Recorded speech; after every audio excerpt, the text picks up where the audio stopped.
जय श्री कृष्णा। आप सबका वैदिक प्रेडिक्ट में स्वागत है। आज का विषय है साप्ताहिक राशिफल 20 जुलाई से लेकर 26 जुलाई 2025। और इस सप्ताह खासकर जब चंद्र का गोचर देखें तो वृषभ राशि से शुरू होके और समाप्त होगा सिंह राशि पे।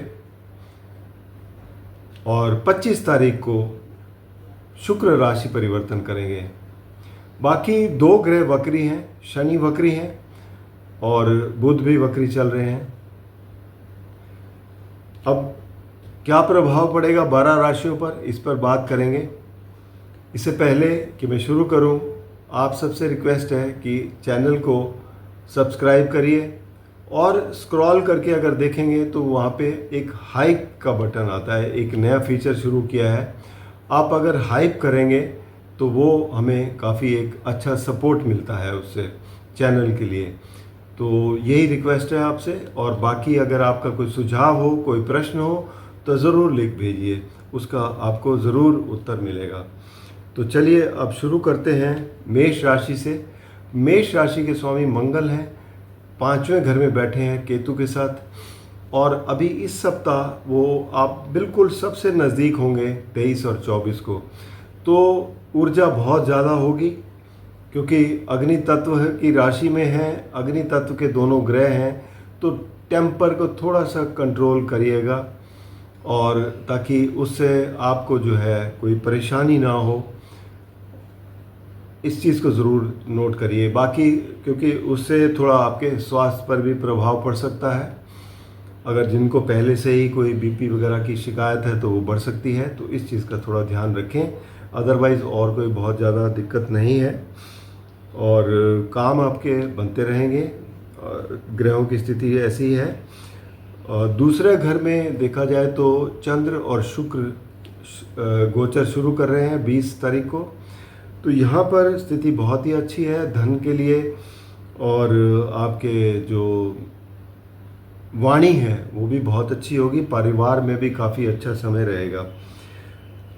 बाकी गुरु बैठे हैं तीसरे घर में, इनकी दृष्टि सप्तम भाव पर है, एकादश भाव पर है, जो आपको लाभ दे रही है।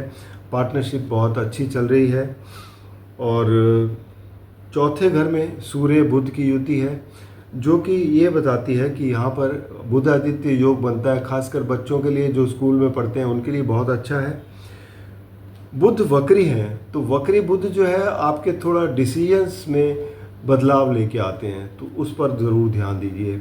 इसी तरीके से राहु 11वें घर में बैठे हैं। 11वां घर बेसिकली लाभ स्थान है, तो गुरु की दृष्टि भी है, तो राहु आपको अच्छे लाभ दे रहे हैं। शनि 12वें घर में होके वक्री बैठे हुए हैं। तो वक्री जो है मतलब ये कि आपके जो कुछ पेंडिंग काम थे वो अब करने पड़ सकते हैं। 12वां घर से रिलेटेड बेसिकली या कोई विदेश यात्रा अगर आपके लिए कोई पहले सोच रहे थे वो अब हो सकती है, या फिर कोई अगर आप कहीं डोनेशन देना चाह रहे थे और पहले नहीं दे पाए तो अब कर सकते हैं। तो इस तरीके के कुछ काम हैं जो पहले आपने सोचे वो नहीं कर पाए, अब कर सकेंगे। ओवरऑल जो आपके कार्यक्षेत्र की स्थिति है उसमें शनि देव कुछ कह रहे हैं कि बदलाव करिए, नयापन लाइए, जिससे आपको फ़ायदा होगा।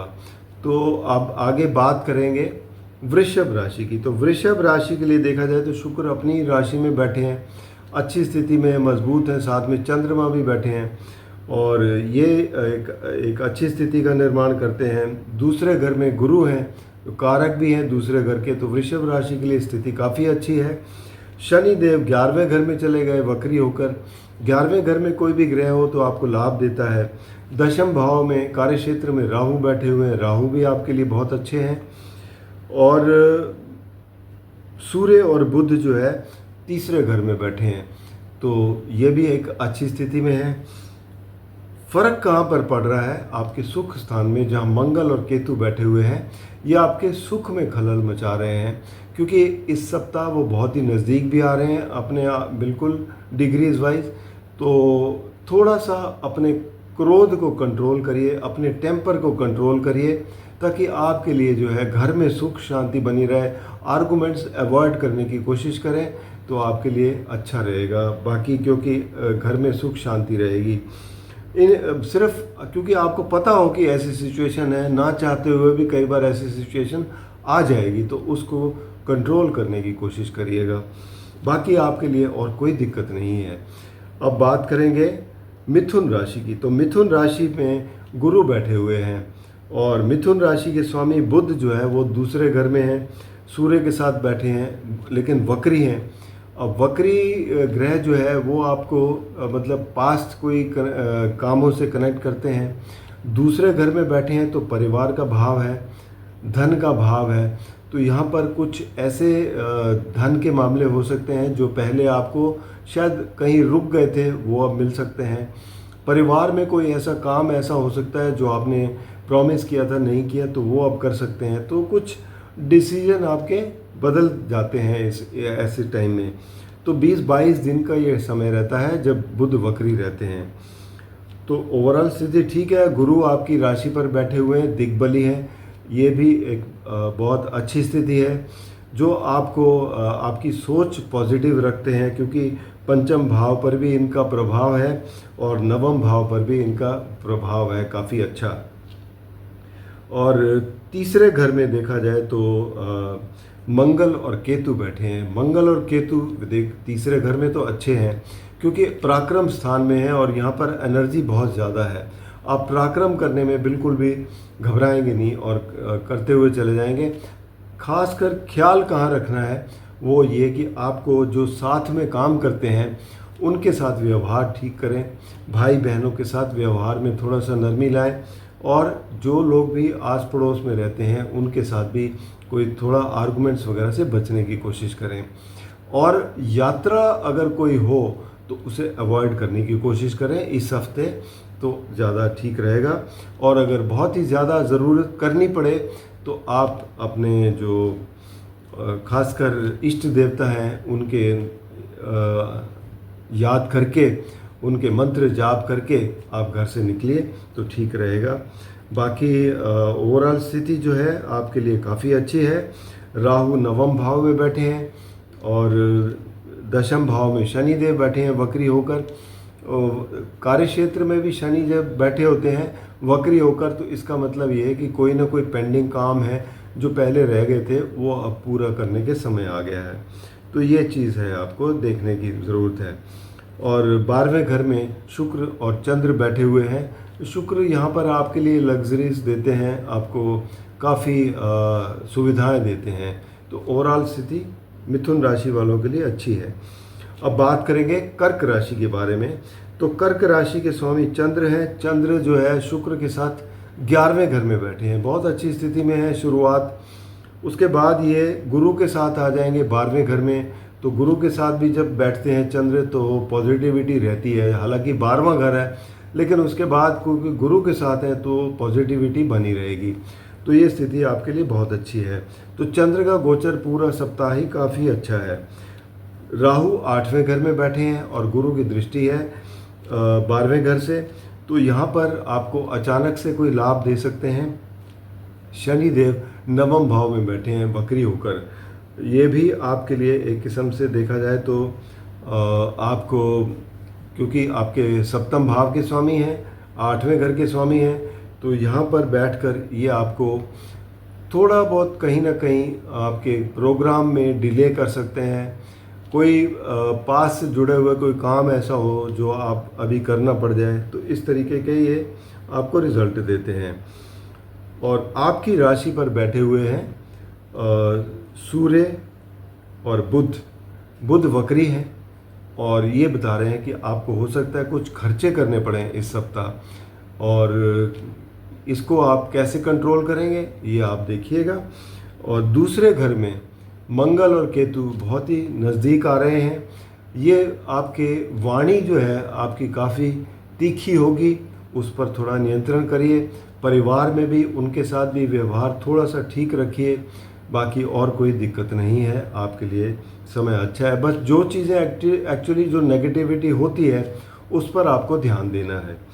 अब बात करेंगे सिंह राशि की। तो सिंह राशि में मंगल और केतु की युति है और बहुत ही करीब हैं। तो ये आपके लिए थोड़ी सी, एक तो आपका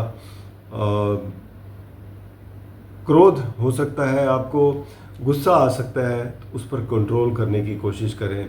सर में अगर कोई परेशानी होती है तो उसका निवारण करें, उसका इलाज करें। बाकी और वैसे देखा जाए तो योग कारक ग्रह हैं मंगल, बहुत ज़्यादा परेशान तो नहीं होंगे, लेकिन क्योंकि जब बहुत ज़्यादा इकट्ठे होते हैं और अग्नि तत्व ज़्यादा बढ़ जाता है तो खासकर उनको परेशानी ज़्यादा होती है जो पहले से ही ग्रसित चल रहे हैं, जिनको जैसे बीपी की परेशानी है या कोई और ब्लड से रिलेटेड परेशानी है, क्रोध जिनको पहले से ही ज़्यादा आता है, तो उनके लिए थोड़ा सा ये संभल कर चलने का पीरियड होता है।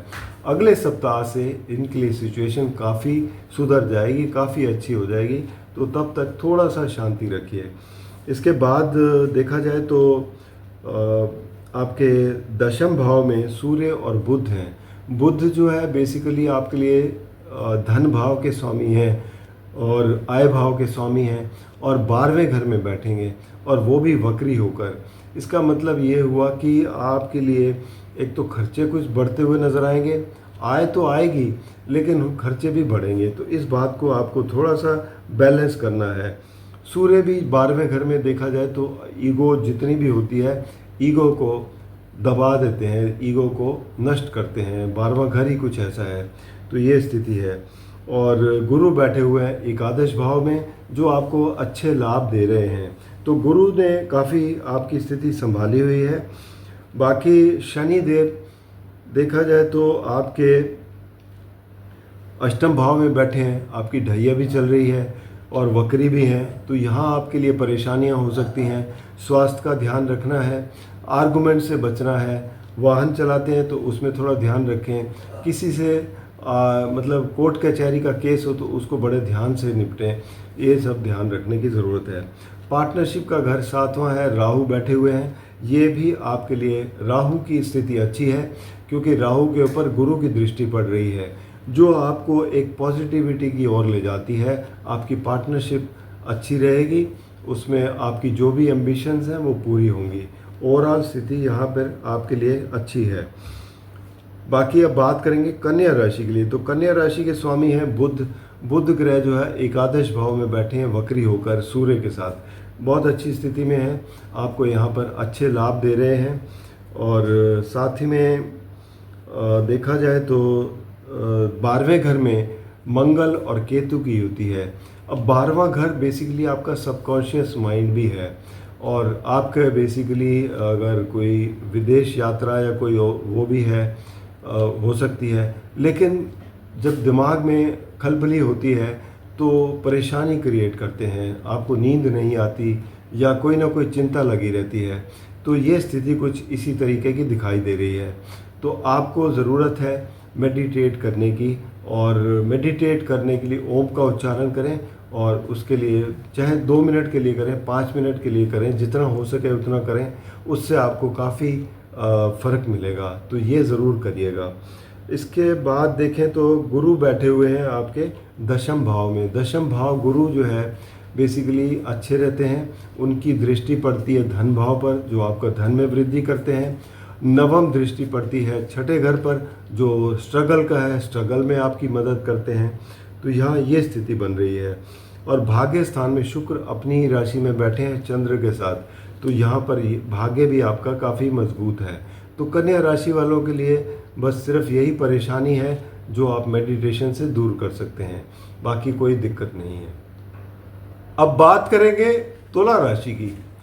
तुला राशि के स्वामी शुक्र जो है वो 8वें घर में अपनी ही राशि में बैठे हैं, अच्छी मजबूत स्थिति है जो आपको काफ़ी फ़ायदा देती है।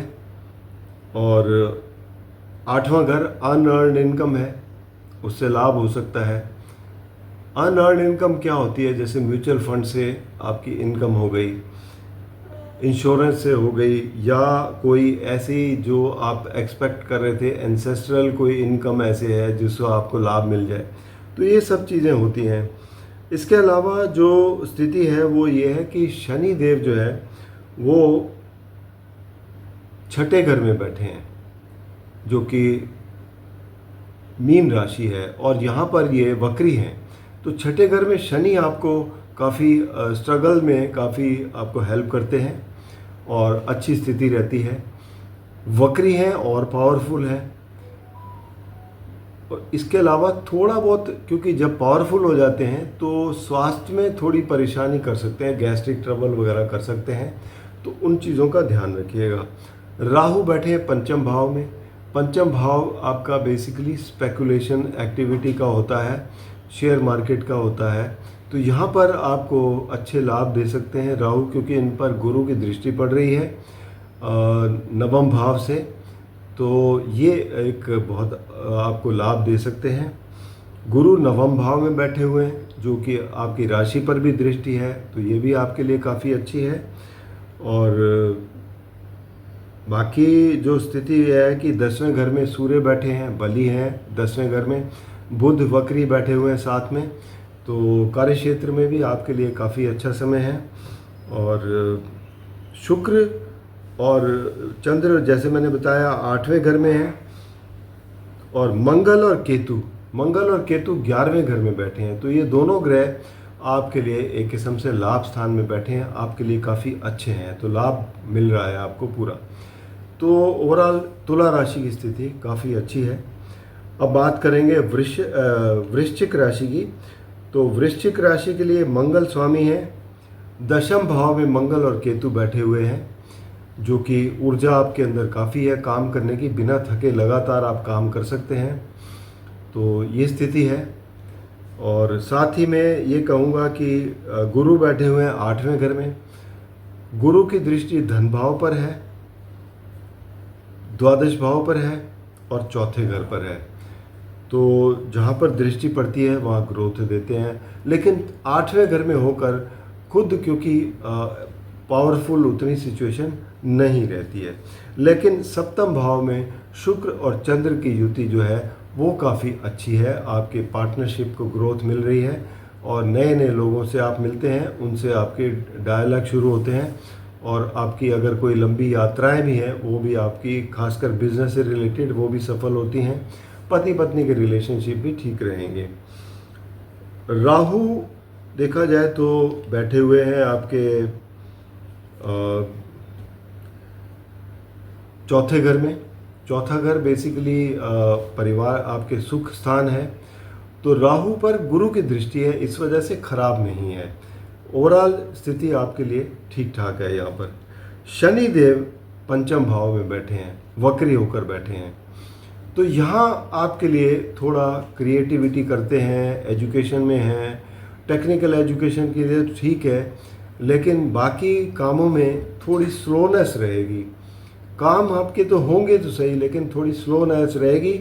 और साथ में ये भी इंडिकेशन है कि कोई अगर काम पीछे अगर आपके छूट गए हैं तो उन्हें आप पूरा करने का समय है, ये आपके लिए इंडिकेशन है शनि देव की। ओवरऑल स्थिति अच्छी है। अब बात करेंगे धनु राशि की। धनु राशि के स्वामी गुरु हैं और गुरु बैठे हुए हैं सप्तम भाव में, और गुरु की दृष्टि सप्तम दृष्टि पड़ रही है अपनी राशि पर, तो मजबूती दे रहे हैं। गुरु की पंचम दृष्टि एकादश भाव पर पड़ रही है, तो यहाँ पर लाभ स्थान पर पड़ रही है। नवम दृष्टि आपके तीसरे घर पर पड़ रही है। तीसरा घर आपका पराक्रम का है, तो पराक्रम में वृद्धि हो रही है। तो ये गुरु की दृष्टियाँ जो है और गुरु की जो स्थिति है वो अच्छी है। आप लोगों तक पहुंच पाएंगे, उनका अपना व्यू पॉइंट जो है कम्युनिकेट अच्छी तरह कर पाएंगे, ये स्थिति दिखा रही है। पार्टनरशिप अच्छी रहेगी, ग्रोथ मिलती रहेगी, और आपके पति पत्नी के रिश्ते भी काफ़ी अच्छे रहेंगे। धन भाव की स्थिति जो है देखा जाए तो शनि स्वामी हैं, और शनि जो है तीसरे घर में बैठे हैं, चौथे घर में बैठे हैं। चौथा घर बेसिकली सुख स्थान है। सुख स्थान में शनि वक्री पावरफुल होकर, यानी आपकी ढैया भी चल रही है, तो यहाँ थोड़ी सी दिक्कतें हैं। एक तो वक्री है, वक्री का मतलब ये कि अगर घर में आपके कोई पेंडिंग काम है तो वो आप कर सकते हैं इस सप्ताह, या हो सकता है अगले भी करें, लेकिन प्लान कर लीजिए ताकि आपके जो पेंडिंग काम हैं वो पूरे हो जाएं इस दौरान। और तीसरे घर में राहु बैठे हुए हैं। राहु जो है वो आपको काफ़ी मदद करते हैं आपके कामों में, तो धनु राशि वालों के लिए शनि की ढैया होते हुए भी कोई बहुत ज़्यादा परेशानी नहीं है, बस आपके अगर पेंडिंग काम है उनको निपटा दीजिए। मंगल और केतु इनकी युति जो है वो सिंह राशि में है, जो कि नवम भाव है। नवम भाव बेसिकली पिता का होता है। नवम भाव आपके धर्म का भाव है। धर्म के लिए दोनों ग्रह ठीक हैं। पिता के सेहत का थोड़ा ध्यान रखिएगा, और कोई लंबी यात्रा पर अगर निकलना हो तो अवॉइड करें इस सप्ताह, अगले हफ्ते ले लें तो ज़्यादा अच्छा रहेगा। ओवरऑल स्थिति ऐसी ही है, इसके लिए कोई बहुत ज़्यादा परेशानी वाली बात नहीं है। अब बात करेंगे मकर राशि की। तो मकर राशि वालों के लिए शनिदेव स्वामी हैं, और शनिदेव तीसरे घर में बैठे हुए हैं। तीसरे घर में वक्री होकर बैठे हैं, ये बहुत अच्छी स्थिति में है। दूसरे घर में राहु है जो आपके और गुरु की दृष्टि भी है, तो राहु जो है वो आपका धन में वृद्धि कर रहे हैं। परिवार में भी आपके लिए समय ठीक है। और दूसरा एक चीज़ का ज़रूर ध्यान रखिए कि आप जो प्रॉमिसेस करते हैं लोगों से, उसको एक लिमिट में उतनी देख लीजिए कि आपकी सीमा क्या है, ताकि ओवर द बोर्ड जाके प्रॉमिसेस ना करें, ताकि आगे चल के परेशानी ना हो। मंगल और केतु जो है वो 8वें घर में बैठे हैं। 8वें घर में मंगल और केतु की युति और बहुत ही क्लोज आ रहे हैं, तो कोशिश करें, अगर आप ड्राइव करते हैं तो ड्राइव में ध्यान रखें। अगर आपके कोई कोर्ट कचहरी के केस हैं तो उससे प्रॉपरली उनको हैंडल कीजिए, और किसी से आर्गूमेंट में पढ़ने की कोशिश ना करें, अवॉइड करें ये सप्ताह खासकर। उसके बाद अगले सप्ताह क्योंकि मंगल शिफ्ट हो जाएंगे, स्थितियां आपके लिए बदल जाएंगी, तो तब तक के लिए आपको ध्यान रखना है। सप्तम भाव में सूर्य और बुध की युति है, और ये भी थोड़ा ऐसा है कि बुध भी वक्री है, तो यहाँ पर स्थिति थोड़ा सा आपके लिए एक परेशानी का कारण बन सकती है। पार्टनरशिप में प्रॉब्लम्स हो सकती हैं, तो इस चीज़ को आपको देखने की ज़रूरत है। पति पत्नी के रिश्तों में भी थोड़ा सा तनाव हो सकता है, कोशिश करें, अवॉइड करने की कोशिश करें। बाकी वृषभ राशि जो कि आपके पंचम भाव में पड़ रही है, यहाँ पर शुक्र और चंद्र की युति है। पंचम भाव की स्थिति काफ़ी अच्छी है, और यहाँ पर आप अगर क्रिएटिव काम करते हैं उसमें आपको बहुत अच्छी मदद मिलेगी। आप आगे बढ़ते हुए नज़र आएंगे, आपका नेम फेम होगा, ये आपके लिए बहुत अच्छी है। अगर आप एजुकेशन में हैं तो भी अच्छा कर पाएंगे। कोई आर्ट फॉर्म में अगर आप हैं तो उसमें आपको काफ़ी अच्छी सफलता मिलेगी। बच्चों से भी आपको अच्छी न्यूज़ मिलेगी। अब बात करेंगे कुंभ राशि की। तो कुंभ राशि के स्वामी शनि देव हैं, दूसरे घर में वक्री होकर बैठे हैं।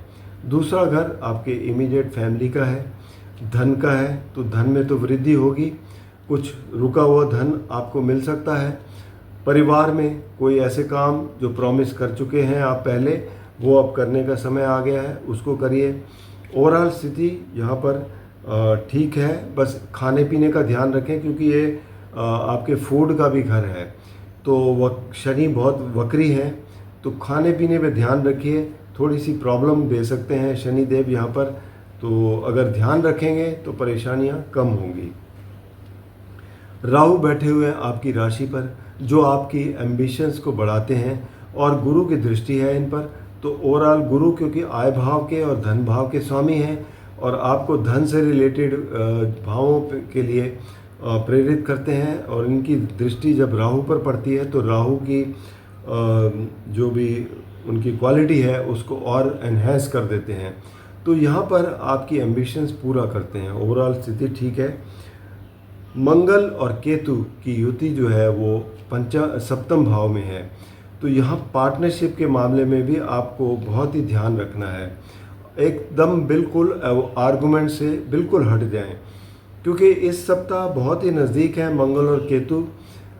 अग्नि तत्व बहुत ज़्यादा बढ़ा हुआ है, तो आप जो भी बात कहेंगे या आपके पार्टनर्स जो भी आपको बात कहेंगे, चाहे हो सकता है वो गुस्से में कहें या कैसे भी कहें, आपको अवॉइड करनी है ये वाला सप्ताह। ये अवॉइड कर लेंगे तो अच्छा रहेगा। बिजनेस से रिलेटेड कोई यात्रा होती है तो उसको भी अवॉइड करें। पति पत्नी के रिलेशनशिप में भी आपको अवॉइड ही करना है, यही सिचुएशन आपको बता रही है। इसके अलावा चौथे घर में, छठे घर में बुध और सूर्य बैठे हैं। सूर्य की स्थिति बहुत अच्छी है जो आपको स्ट्रगल में हेल्प कर रही है। बुध भी वक्री है जो आपके डिसीजंस पर कुछ बड़ा फैसला, कुछ बदलाव लेके आ रहे हैं, तो ये स्थिति है। और शुक्र जो है वो बैठे हैं चौथे घर में, बली हैं चौथे घर में और सुख स्थान में बैठे हैं। यहाँ पर आपके लिए परिवार में एक स्थिति बहुत अच्छी बनी हुई है, यहाँ कोई चिंता की बात नहीं है। तो ये थी कुंभ राशि के लिए। अब बात करेंगे मीन राशि के लिए। मीन राशि के स्वामी गुरु हैं, गुरु बैठे हुए हैं चौथे घर में और मिथुन राशि में, तो सुख स्थान में बैठे हैं। गुरु जो है यहाँ पर आपके लिए एक बहुत अच्छी स्थिति बनाए हुए हैं। परिवार में आपके काफ़ी अच्छे सुख शांति रहेगी। लेकिन आपकी राशि के ऊपर शनि देव बैठे हुए हैं जो कि वक्री भी हैं, तो ढैया चल रही है आपकी। तो यहाँ पर थोड़े से काम जो है कुछ स्लो डाउन होगा, लेकिन डिलेज भी होंगे और लेकिन कुछ ऐसे काम भी होंगे जो पहले आपने छोड़ रखे हैं वो करने पड़ सकते हैं। तो मजबूरी आ जाती है कई बार कि नहीं ये पहले करने ही है, तो इस तरीके से ये आपको प्रेरित करेंगे। बाकी राहु बैठे हुए हैं 11वें घर में, तो राहु आपके लिए थोड़े खर्चे बना सकते हैं। अगर आप विदेश यात्रा प्लान कर सकते हैं तो उसमें भी तो खर्चे ही होंगे, ये सब दिखाई देता है। और बुध और सूर्य ये बैठे हैं पंचम भाव में। अब पंचम भाव में इनकी युक्ति काफ़ी अच्छी है, जो आपको, अगर आप एजुकेशन फील्ड में हैं, क्रिएटिविटी करते हैं, तो उसमें आपको काफ़ी हेल्प मिलेगी। सूर्य भी आपके लिए यहाँ पर आपकी विवेक, आपका जो सोच है उसको बहुत अच्छा करते हैं, तो यहाँ पर आपके लिए स्थिति अच्छी है। मंगल और केतु छठे घर में बैठे हैं। छठे घर में मंगल और केतु की स्थिति काफ़ी अच्छी है और यहाँ आपके लिए स्ट्रगल में बहुत मदद करते हैं। लेकिन ख्याल उनको रखना है जिनको पहले से ही कोई स्वास्थ्य से रिलेटेड प्रॉब्लम्स हैं, क्योंकि उससे अगर कोई किसी को ब्लड प्रेशर की प्रॉब्लम है, क्रोध ज़्यादा आता है, या ब्लड से रिलेटेड कोई भी प्रॉब्लम है, या केतु और मंगल की युति के कारण कोई बैक्टीरियल इन्फेक्शन या कोई वायरल है, तो यहाँ पर ये स्थिति थोड़ा और ख़राब हो सकती है, उसका पूरा ध्यान रखें। तो अदरवाइज़ आपका स्ट्रगल में थोड़ी मदद भी करते हैं, दुश्मनों पर विजय भी दिलाते हैं, और ये सब चीज़ें हैं। ओवरऑल स्थिति आपके लिए पार्टनरशिप वगैरह के लिए ठीक है। और वर्क एरिया में भी देखें तो आपके गुरु ही स्वामी हैं, यहाँ पर गुरु की दृष्टि भी है, तो वर्क एरिया में भी काफ़ी अच्छा समय रहेगा। तो ये था 12 राशियों के लिए राशिफल। व्यक्तिगत रूप में अगर आपको कोई भी समस्या है तो नीचे दिए गए नंबर पर अपने जन्म के विवरण देकर कुंडली का विश्लेषण करवा सकते हैं। धन्यवाद।